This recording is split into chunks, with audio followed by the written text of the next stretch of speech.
There's a very famous movie with a famous actress. The movie is Sound of Music, and the actress was Julie Andrews. And in this infamous scene, she says, let's start at the very beginning. It's a very good place to start.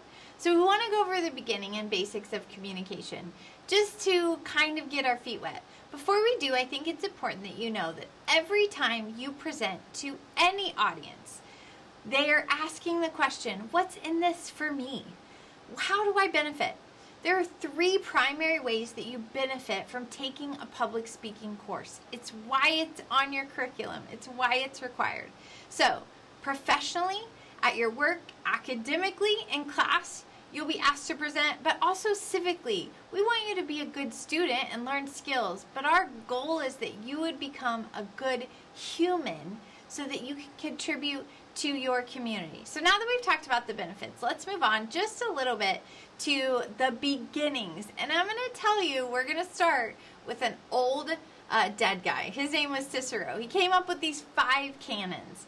Invention, you create for something. Imagine Shark Tank without someone to buy your product. It doesn't actually matter what your product is. Arrangement, how you put it together. The style, even hundreds of years ago, people really thought about how we are going to deliver or package this message. They memorized it, and then they delivered it really well. Now, we don't use the term canons anymore. So I want to show you 5 more modern day terms that we've turned those canons sort of into. We talk about audience analysis. We look at organization, how I put it together. Language, this is your style, the technique that you use in the word choices that you pick. Practice, I'm not going to ask you to memorize anything, but I do want you to practice.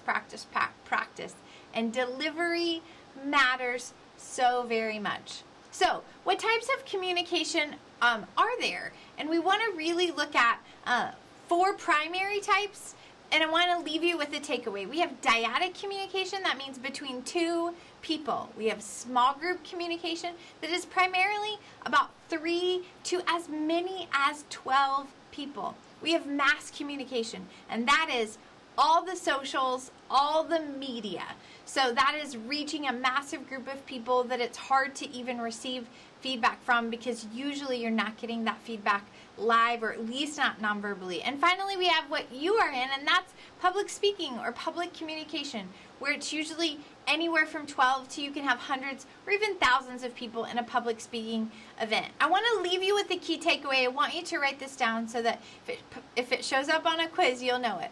The larger the group, the more formal things need to be. So one key principle when it comes to public speaking is the larger the audience, the more formal what you wear should be, and the more formal what you say should be. So you want to make sure that if it's 2 people and you're with your best friend, you could wear your pajamas and say whatever you want.